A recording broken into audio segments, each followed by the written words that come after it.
Hey everybody, how's it going? Welcome to NoDQ&A video right here on NoDQ.com as well as the YouTube channel and NoDQ&A videos affiliate RingsideNews.com. Got more of your questions as we get closer to WWE Roadblock, which is this coming Saturday, live on the WWE Network.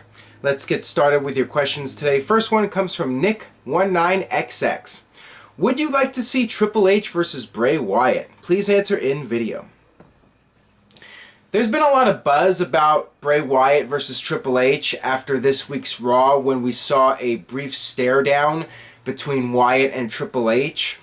That would certainly be an interesting feud if Bray Wyatt was to go babyface, and I've talked about this before. I think that that's really the way to go with Bray at this point, to turn him babyface, and that is certainly a feud you could do after WrestleMania between Bray Wyatt and Triple H. I definitely feel that that could work as a storyline to take Bray Wyatt to the next level as a babyface character. So I'm definitely intrigued by that idea, and we'll see if WWE follows through with it.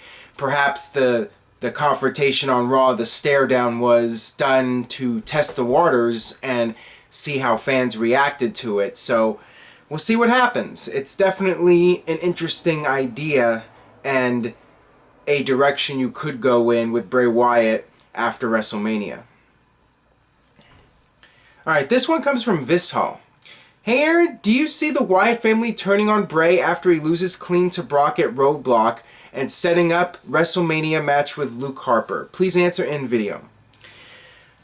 Once again, if you're going to turn Bray Wyatt babyface, one would think that you would split up the Wyatt family, and that would be the logical way to go, to have the Wyatt family turn on Bray, and Bray is feuding with the other Wyatt family members. And to me, that would be an effective way to utilize Bray Wyatt at WrestleMania, rather than just throwing him in the Andre the Giant Battle Royal.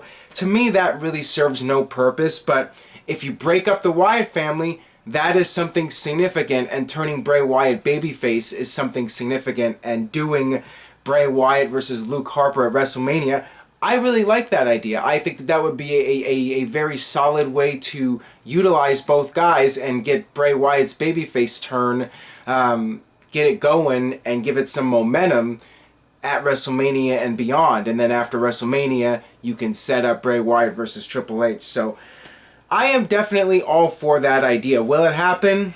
Not getting my hopes up. Would not shock me if Brock Lesnar just beats Bray Wyatt. Bray Wyatt's randomly in the Andre the Giant Battle Royal, and he continues being a heel with the Wyatt family and doing his usual thing. That would not surprise me, but I really feel now is the time for change. Now is the time to do something with Bray Wyatt and change the character and let him go off on his own as a babyface, and maybe do a feud with Triple H after WrestleMania, after Bray is done feuding with the Wyatt family. Alright, this one comes from Brian. Do you see Roman Reigns interfering in the Roadblock match and costing Triple H the title? I doubt we'll see Roman Reigns interfere, and especially him costing Triple H the match. I mean, I guess there's a chance that you could see Roman Reigns do a run-in and cause a DQ, maybe setting up friction between Roman Reigns and Dean Ambrose. I mean, that's an idea, but I'm not really expecting WWE to do that or have Roman cost Triple H the match. If we do see any Roman Reigns at Roadblock, I think it's more likely that Triple H just flats out beats Dean Ambrose, and then after the match, Roman Reigns makes the save for his fallen buddy, and that's Roman Reigns' big return, coming out to save his defeated friend from the beating that Triple H is giving him. That is what I think is the most likely thing. But as I've said before, if Dean Ambrose somehow manages to defeat Triple H and win the WWE World Heavyweight Championship, I will shave off this beard immediately, and I will record it on video for those of you that have been asking. It would be interesting. I mean, they could do a repeat of The Rock versus Mankind, where Steve Austin came out back then and cost The Rock the match. They could do the same thing here and even have Triple H win back the title on Raw next week, or just have it be a short title reign. Anything. Just have Dean Ambrose win the title as a shock, just to surprise people. And the positive to that is it would make the specials all that more important and more cannot miss. Something like this happened on the network special. Fans are going to be tuning into all the network specials because they know if they miss it, they might miss something important. And like I said, Triple H could always get his win back the title, and just go with your plan of Roman Reigns versus Triple H. I like the idea of shaking things up, and that's why I'm doing the beard stipulation for this match, because I'd like to see Dean Ambrose win, although, to put it in the words of Vince, I think there's no chance in hell. But anything can happen, but I'm going to say 99.9% chance that Roman doesn't win the title. But in the 0.01% chance that it does happen, I will shave off the beard. Alright, moving on here. This one comes from Roman Reigns Sucks. Hi Aaron, what do you think of Chris Jericho's heel turn? I thought it was great, but I do not want to see that match again. Please answer in video. I thought it was really well done, and I wasn't expecting to like the segment as much as I ended up liking it. I felt that Jericho did a tremendous job, and the crowd was into it. They were booing Jericho like crazy, and I love the fan reactions, how angry the fans were. I mean, that was great heel heat that Chris Jericho got for that segment. So it worked, and I like the dynamic now of Chris Jericho being the heel, and I do not mind seeing this match again at WrestleMania. I would like to see some sort of stipulation.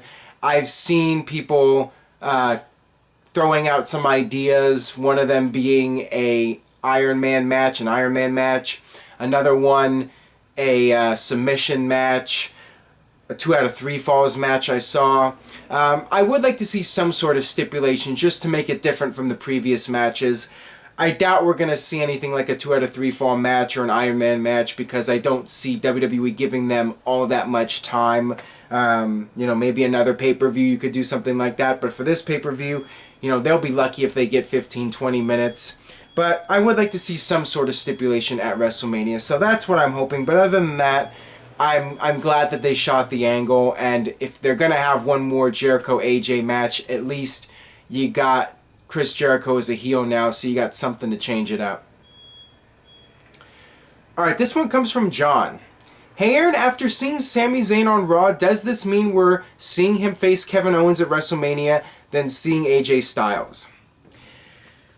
Well, I would like to see Sami Zayn versus Kevin Owens one-on-one just because of their history together, but right now the belief is that there's going to be a multi-man match, and it would not surprise me if they do a multi-man match for the IC title, and it's Sami Zayn and Neville and all the mid-card guys, Dolph Ziggler, all them thrown together into a multi-man match, maybe even a ladder match or repeat from last year I could see happening. I think it would be better to do a one-on-one match. Ideally, I talked about this before, Kevin Owens versus AJ, but clearly they're continuing the Jericho AJ feud. So Kevin Owens versus Sami Zayn one-on-one is the next best thing. And if it was my call, I'd do the one-on-one match. But Sami Zayn getting a match at WrestleMania, period. To me, that's a really big deal, and it's really cool to see him on the main roster now and getting the opportunity to compete at WrestleMania. So that alone is special. But I just think it would help the title, and it would mean more to do a one-on-one match. If it was my call, that's what I would do. Alright, this one comes from Matt Trenchman. Going into WrestleMania 32, Kalisto is U.S. Champion. What kind of match would you book for the title? A multi-man ladder match with him, Sin Cara, Neville, and other agile superstars? Or would you do a one-on-one thing with him and Sin Cara and break up the Lucha Dragons? I would not break up the Lucha Dragons, and right now it's looking like there's going to be a one-on-one match. Kalisto versus Ryback for the U.S. title at WrestleMania, and I agree with a lot of other people that I think that this is backwards. I think if you're going to do a multi-man match, it's better to have the U.S. title be the multi-man match and do Kevin Owens versus Sami Zayn as a one-on-one match. To me, Kalisto versus Ryback as a one-on-one match, I'm just not feeling it. It doesn't come off to me as a big deal. and I think a lot of people would agree with me on that. It seems like something that's just being thrown together. I think that it would be better to do Owens and Zayn as a one-on-one match and do a ladder match or do some sort of multi-man match for the U.S. title. That's what I would do, at least. Alright, this one comes from Eric Cruz. In your opinion, who was the most overhyped wrestler that failed in WWE? Luger, Original Sin Cara, Goldberg, or other? Please answer in video. A lot of people would say Luger because they were grooming him to be the next Hulk Hogan and things did not work out. I might go with Goldberg because he was WCW's biggest homegrown star and arguably the biggest star in the history of WCW. When he was on top, he was red hot, and he was WCW's biggest thing. He was a huge moneymaker for the company, and when he went to WWE, everyone thought that this was going to be epic. They thought that this would result in a series of dream matches, and Goldberg would be this major superstar again, and perhaps even bigger than he was in WCW. And things did not work out the way people were hoping for. So, it's a toss-up between Luger and Goldberg, I think. Original Sin Cara, there was never a lot of hype. I guess the idea was he was going to be the new Rey Mysterio, but, I don't think the hype was quite as big as for Luger and Goldberg. Luger and Goldberg were being pushed, and there were expectations that these guys would be top-tier superstar, main event superstars in WWE, and, they just didn't reach that potential. Alright, this one comes from Michael. Where does Finn Balor's entrance rank for you? And when should he debut on the main roster? Big pay-per-view or for hot crowds like Chicago? Well, ideally, a big pay-per-view and a hot crowd. I mean, that would really be the best case scenario to debut somebody like Finn Balor. I'd like to see him debut the night after WrestleMania. I think that that's really the best place. I mean, I'm expecting a few NXT guys to debut after WrestleMania on the night after WrestleMania, and I'm guessing Finn Balor will be one of those guys, either him or Samoa Joe. But regardless, if you're going to debut Finn Balor, you want to debut him in a city that has a lot of your internet fans. And I know, okay, a lot of people out there ask me, what do I mean by internet fan? I mean fans that are essentially smart fans. It's a general term. Obviously, most people are on the internet, but not everybody goes on websites like NoDQ.com. There are a lot of people that go on the internet, but they do not follow the inside wrestling information, and they're more of casual fans that will just go on WWE's Facebook or WWE.com, and that's it. So there is a difference. When I say internet fan, I'm talking about fans that specifically go on websites like NoDQ.com. That's what I'm talking about. So yeah, it would be good to debut Finn Balor in a city like Chicago, or a city that has a lot of your internet fans or your smart fans, whatever you want to call them. Alright, this one comes from Keen Martin. Is there any value to WWE feeding in booze on recorded Triple H segments? Surely organic heel and face characters are best. Vince, please stop.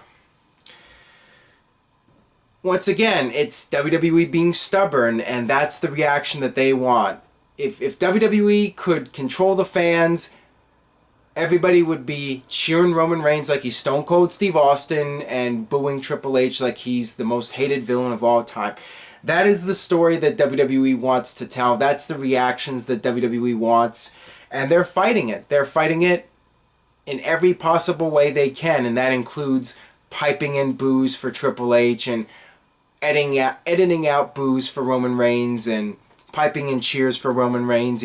They're going to do whatever they can to manipulate the fans and get fans to think a certain way. So they're going to continue doing it. They're going through the match at WrestleMania, and they will continue to go with that reaction. So you know that they're changing their attitude when they're not doing stuff like this. But when they're doing it, when they're piping in the boos and they're piping in the cheers, they're trying to get a certain reaction.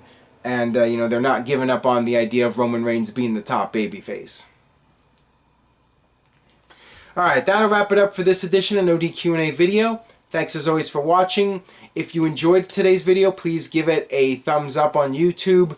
Please spread the word about this video on Facebook and Twitter and other social media sites. And stay tuned to NoDQ.com for the very latest regarding Roadblock, WrestleMania, Hulk Hogan's penis.